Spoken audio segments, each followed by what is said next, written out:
Magandang araw!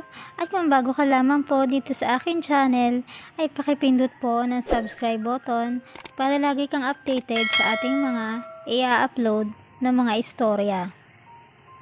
Lunes ng araw na iyon at papasok na naman ako sa school dito sa Manila. 20 years old na ako, ay nasa second year college pa lang ako dahil sa hirap ng aming buhay. Kailangan kong magpursige ng pag-aaral upang makatulong ako sa pagpapaaral sa aking mga kapatid. Tendera ang nanay ko sa pwesto namin sa palengke. Ang tatay ko naman ay nagtatrabaho sa isang maliit na kumpanya dito din sa Manila. Ngunit kahit na may trabaho silang dalawa, ay talagang kinukulang kami. Nasa high school na ang kapatid kong sumunod sa akin. At ang isa naman ay nasa elementarya pa lamang. Malayo ang agwat naming edad na magkakapatid. Dahil sa family planning ng nanay ko, para nga naman makontrol nila ang pagdami namin. Dahil sa gusto ko ding makatulong sa magulang ko, ay nag-apply ako bilang isang crew sa isang fast food na tumatanggap sa kagaya kong estudyante. Natanggap naman ako bilang cashier sa isang kilalang fast food dito sa Manila. 4 hanggang 5 oras lamang ang aking duty sa trabaho. Panggabi ako palagi. Para sa araw ay pumapasok naman ako sa school. Ngayon nga ay Lunes at papasok na naman ako sa school. May malapit na karinderya sa aming boarding house, kaya doon na lang ako kakain. Manang, ito nga po ginisang ampalaya at pritong galunggong po. Okay, sige Trisha. Sabaw samahan ko ba? Okay po, sige po manang. Humanap na ako ng mauupuan at halos lahat ng lamesa ay okupado na ng mga customer doon. Marami kasing kumakain dito dahil sa masarap at hindi tinipid ang mga sangkap. Excuse me, pwede po ba akong dito na lang sa lamesa niyo kumakain kuya? Napatingin sa akin si kuya dahil nakatalikod ito. Napahinto ang mga mata nito sa akin na parang may paghanga. Hindi naman sa pagmamalaki ay binilihan ako ng magandang mukha. Sa taas kong 5'4" ay marami din naman ang nakakapansin sa akin, lalo at balingkinitan ako at makinis ang aking balat. Sige miss, dito ka na lang. Tumayo ito at inusog ni kuya ang upuang nasa harapan niya. Gentleman si kuya. Tingin ko ay nasa 27 years old pa lamang ito. Nakaputi siya ng damit. Parang taxi driver siya. Pero hindi masasabing isang driver ito dahil sa gwapo nitong mukha. Matangkad. Dahil nga sa tumayo ito, mga nasa 5'9" siguro ang taas nito. May pagkatisoy din ang balat nito at parang may kaya sa buhay. Umupo na din ako at maya-maya dinala na ni Manang ang order kong ampalaya, isda at sinamahan pa nga nito ang sabaw. Kumain na din ako dahil baka malate na nga ako sa school. Tinanong ako ni kuyang nasa harapan ko. Sa UDM ka pala pumapasok, tura nito sa akin.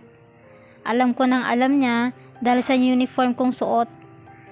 Oo, doon nga nakangiti kong sinabi. Papasok ka na niyan pagkatapos? Oo kuya, nagmamadali na nga ako kasi baka malate ako. Sagot ko naman. Sige, doon din ang way ko, isasabay na kita. Ako nga pala si Rafael. Rafa na lang ang itawag mo sa akin. Nakangiti nitong sinabi habang inabot ang kamay. Nakipagkamay din ako dito. Trisha ang pangalan ko. Kaya pala ang ganda mo. Bagay sa'yo ang pangalan mo, Trisha. Ah, ganun ba? Salamat. Ngiti kong sabi na medyo nagbablush pa dahil sa sinabi nito. Matapos na itong kumain at siya ay natapos na din dahil isang rice lang naman ang in-order niya. Tumayo na sila at nauna itong palabas ng karinderya. Paglabas ay binakaparada ngang taxi, ilang hakbang sa may gilid.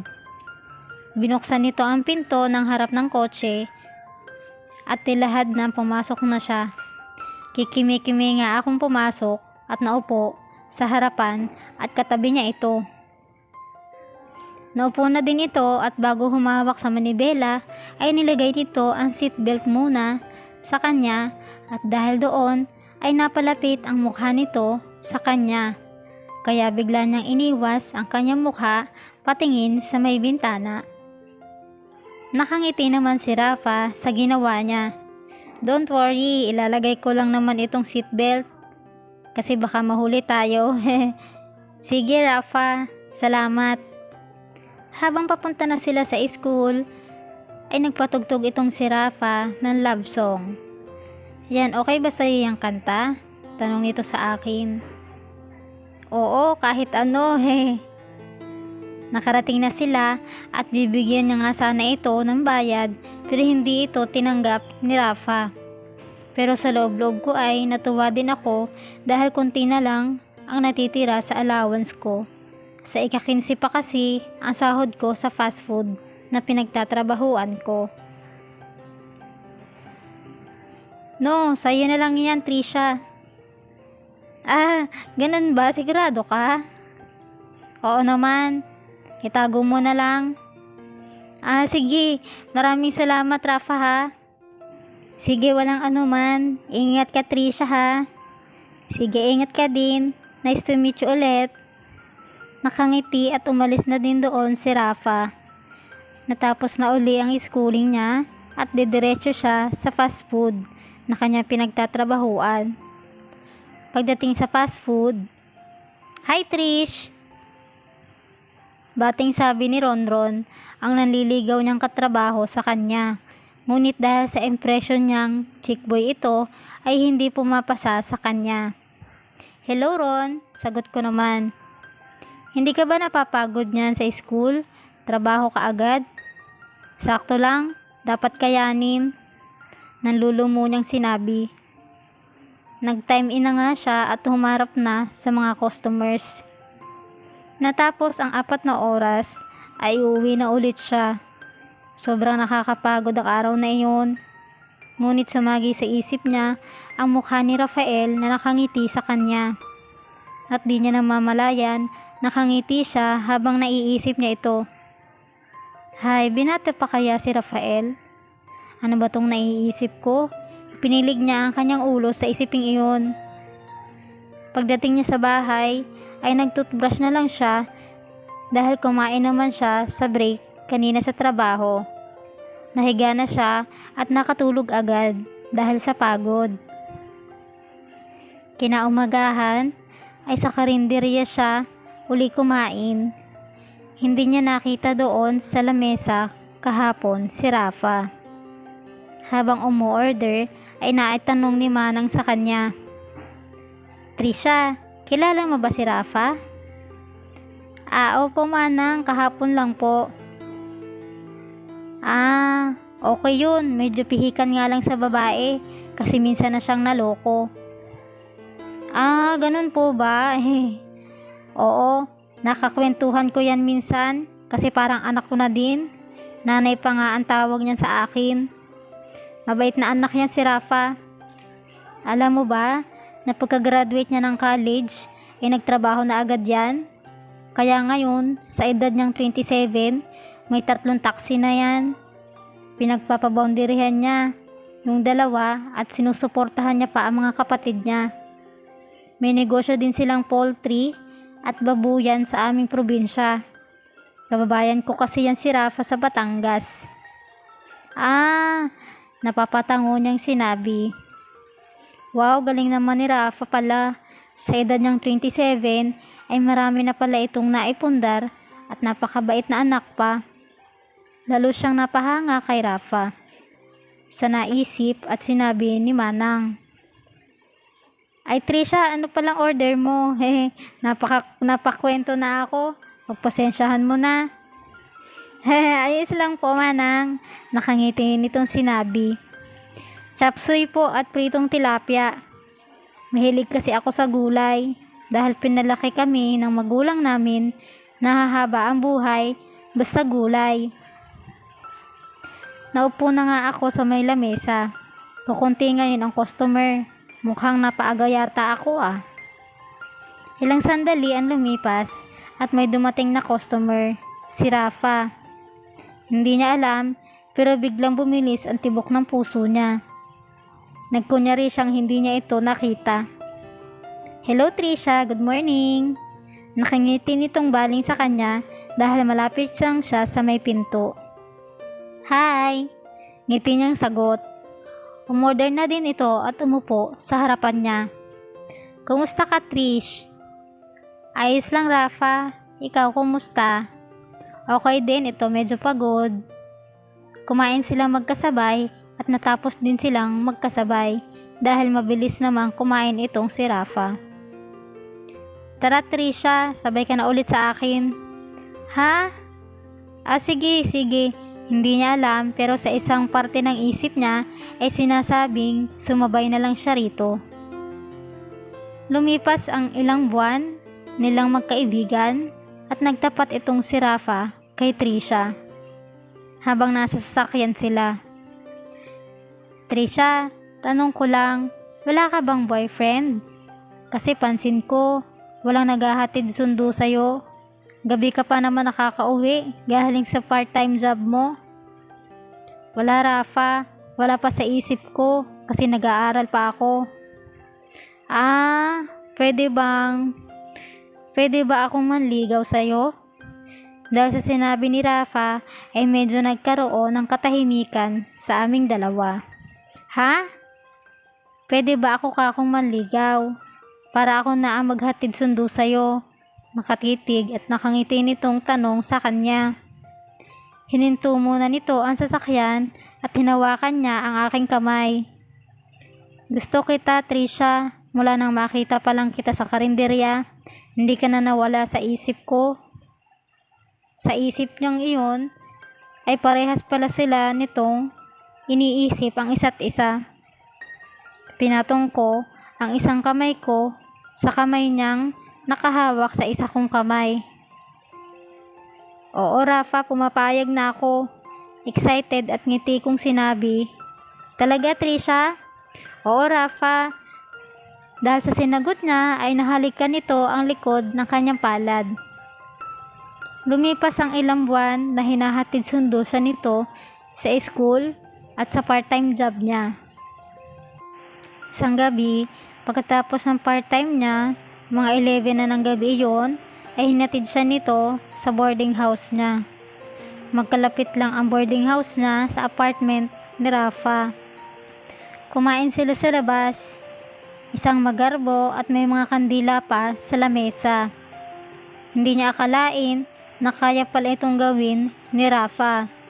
Sa naisip niya ay nasabi nga niya sa sarili, kaya nga pala niya ito dahil sa napaka-sweet at responsable nito. Napakasugid pa nitong manligaw sa kanya. Naisip niya na dapat nga niya na itong sagutin. Kumain sila at uminom ng isang mamahaling alak. Matapos silang kumain ay pasakay na sila ulit ng kotse nito. Ganun pa din si Rafa, pinagbubuksan pa din siya nito at napaka-gentleman nga naman. Pagdating ng sasakyan ay napansin ni Rafa na tahimik ako. May problema ba Trisha? Baling ni Rafa sa akin. At lumapit at hinawakan ang mukha ko. Napatitig ako sa kanya. Mahal niya na talaga ang lalaking ito. Kumakabog na naman ang kanyang dibdib. Trish, palambing nitong parang nagtatanong. Dahil sa damdamin ko ay tinawid ko ang distansya sa pagitan ng aming mukha. Sumagot din naman ng siil na halik sa aking labi si Rafa. Sandaling yun ay parang kami na lang ni Rafa ang tao sa mundo. Ang saya ko. Tumagal ang ginagawa naming iyon. Tila lunod na rin si Rafa sa saya at sarap ng nararamdaman niya. Huminto ako at binulong kong sinabi kay Rafa na, "Oo Rafa, sinasagot na kita." Dahil sa sinabi ko ay siniil niya uli ako sa aking mga labi. Hanggang sa umabot ang labi niya sa may tenga ko. Nagtindigan ang balahibo ko. Naisip niyang wag muna ngayon kahit mahal namin ang isa't isa. Makalipas ang 2 taon, tuwang-tuwa ang magulang ko dahil gagraduate na ako sa kolehiyo sa kursong Business Administration. Kilala na din nila ang boyfriend kong si Rafael at magiliw nila itong tinanggap. Pagka-graduate ko ay naghanda kami ng kaunting salo-salo kasama ang pamilya ko at ni Rafael, ang lalaking iniibig ko. Pauwi na kami ni Rafa patungo Maynila, galing sa aming probinsya. Binigyan pa ako ni Rafa ng isang bouquet ng bulaklak at binati niya uli ako. "Congratulations sa'yo, sweetie." "Thanks, sweetie." Sabay halik ko sa kanya ng ismak lang. Nasa loob pa din kami ng sasakyan. Hininto ni Rafa ang sasakyan at bumaling sa akin. At lumapit at tinawid ang pagitan namin dalawa. Gabi na noon, mga 8:00 na ng gabi, kaya madilim na at hindi kami kita sa labas. Siniil niya uli ako ng halik sa labi ng matagal. Pababa ng pababa. Hindi ko namamalayan, nakalong na pala niya ako at nakaharap ako sa kanya. Oh my God, ang nararamdaman ko. Kakaiba at nakakainit. Kahit naka-aircon, ay ang init pa rin ang pakiramdam naming dalawa na tila may sinat kaming dalawa. Tuloy pa din siya sa pagsiil sa aking labi. Hingal kaming humintong dalawa. "I love you so much, sweetie." Mapungay na sinabi sa akin ni Rafa habang hawak ang aking baba. "I love you too, Rafa."